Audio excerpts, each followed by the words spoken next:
Hey everybody, Mark from tenttable.com. Today we're going to be setting up a couple of different sizes of West Coast frame tents.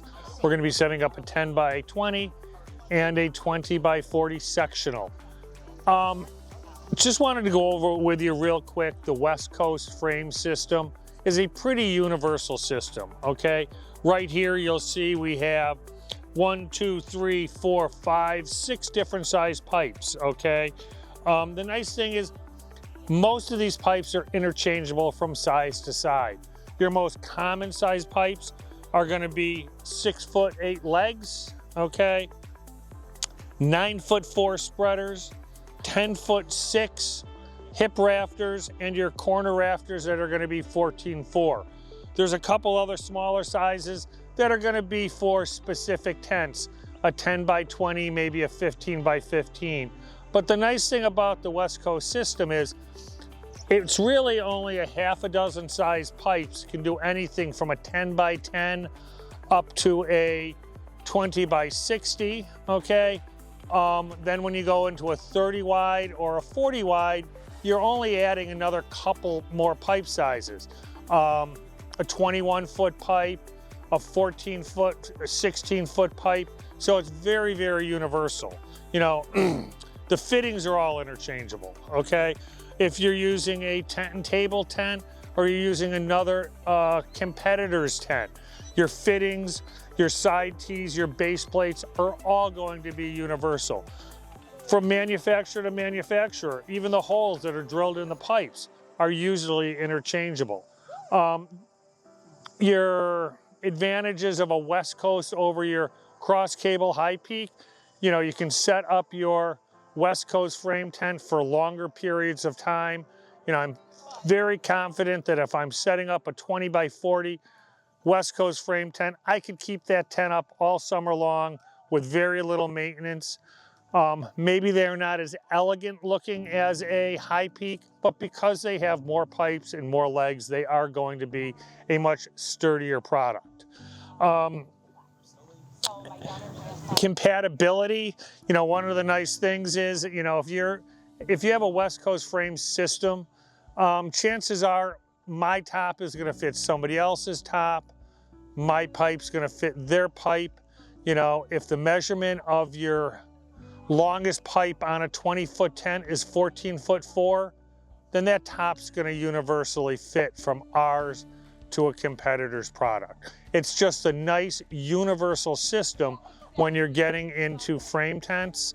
High peaks, advantages are more elegant look, shorter pipes. On a high peak, the longest pipe is 9'3".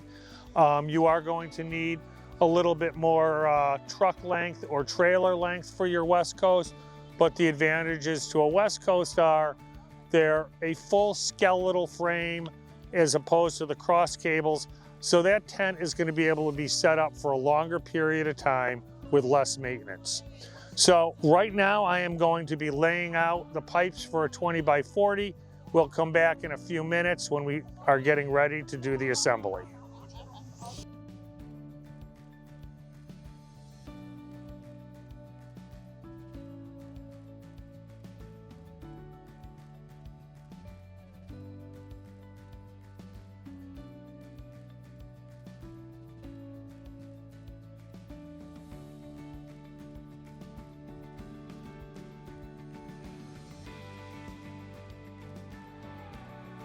See, the ridge crown holes are all in the top, so the piping's going to come in like this.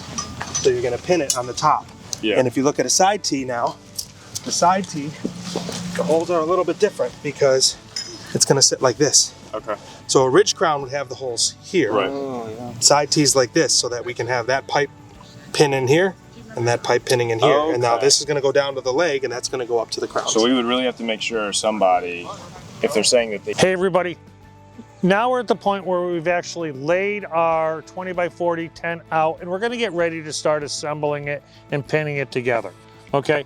In your manual, this happens to be a 20 by 20 manual, but there's an appendix that is going to show all the different tent sizes, and you're going to see that it's a very simple layout procedure of our spreader bars, our hip rafters, our side rafters, okay? And if you follow this layout, at that point, you're going to be ready to start pinning the tent together.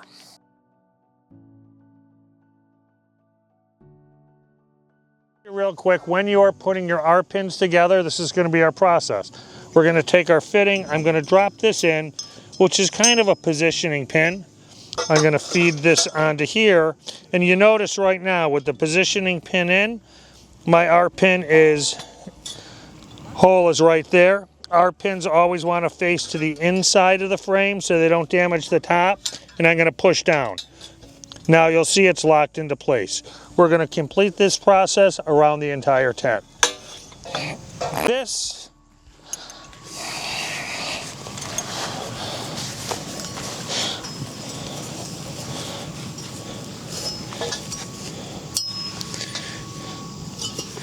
I drop this one into here, feed this in. Okay, and once that's fed in, you'll see that I now have a perfect hole.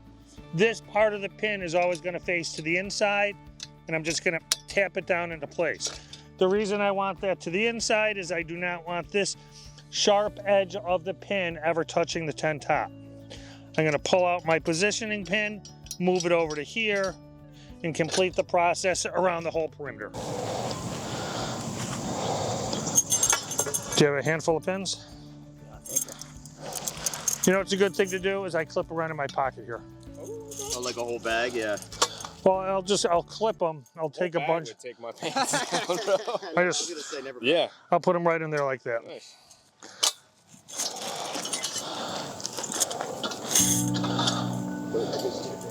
No, that's fine.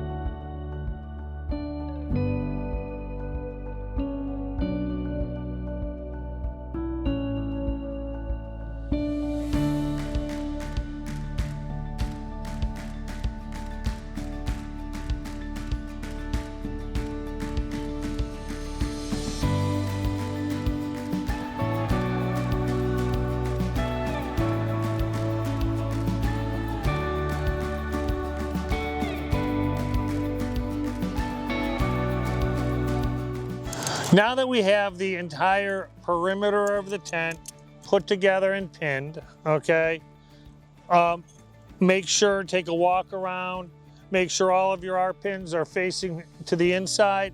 Then we're going to start assembling the top part of the frame and move from one end to the other. So at that point, I'm going to come down here. Somebody's going to be down at that end with a pin.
Basically, once we have the tent assembled and all the pipes are in place, make sure all the pipes are the correct size in your layout here, all right?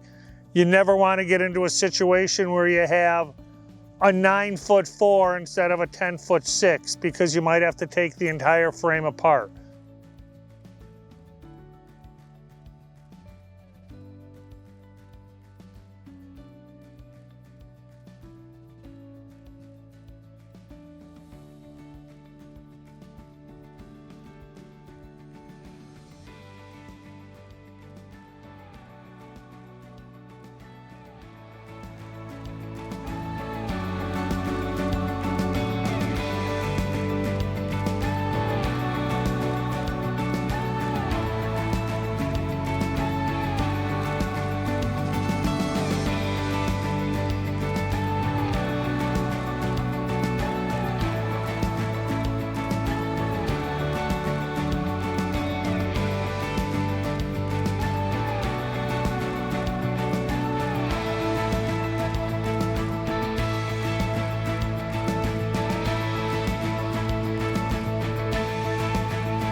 everybody, I want to go over some of the processes for putting a sectional tent together. Today we have a 20 wide sectional West Coast frame tent, but whether it's a 10 wide, 20 wide, 40 wide, or even a larger pole tent that might go up to 100 wide, the lacing process is always going to be the same. You can see right now we have laid our top out. The top is top up, okay? Because we want to be able to see the lace lines. We've lined everything up pretty close together. I've brought the rain flaps back out of the way so I can get a good shot of the lace line. And you want to just be conscious of when you start your lacing, okay? You want to start it right from the center, and you can actually see, if you look, this is sewn and flapped this way, this is sewn to flap that way. That way I know I am right at the center of this tent. It's actually a very easy process.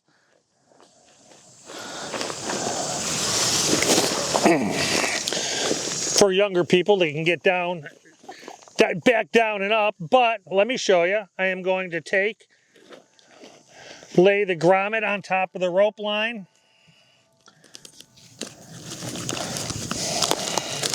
I'm going to feed this through, pull it tight. I'm going to take the next one, feed through, pull tight, and just continue this process right down to the edge of the valance of the tent.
Okay, now we've got our tent top laced together. The next thing we're gonna do is actually, we gotta flip the tent over before we put it on the frame. So we're lacing a tent with the top up.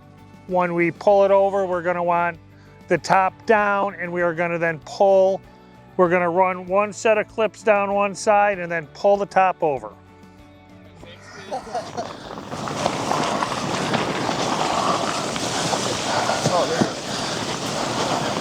We're gonna bring it right up close to the edge. Now we are gonna take and we are gonna lightly fasten the top with the clips. Okay. They do not have to be pulled tight. And we're gonna continue this right down the line.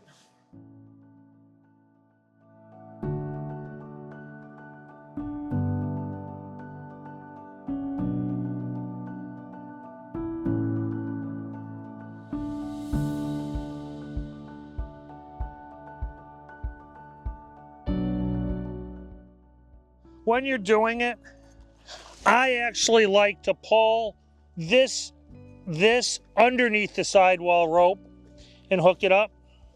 It's going to give my sidewall rope a little bit more tension when it's up in the air.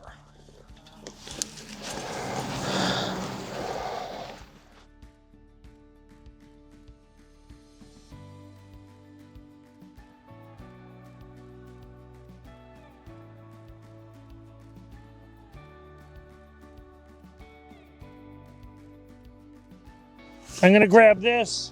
Now, here, let's bring this over.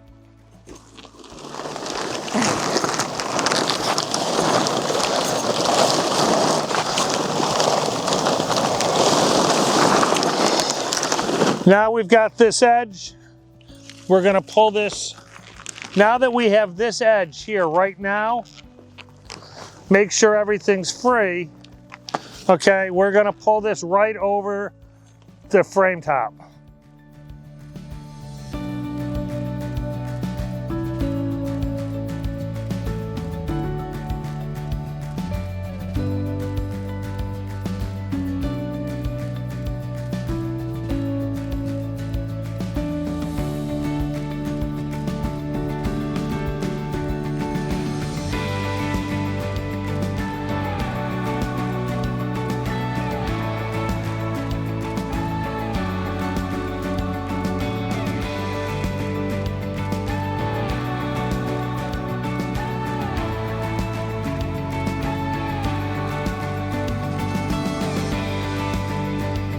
Same process, let's loop this on here.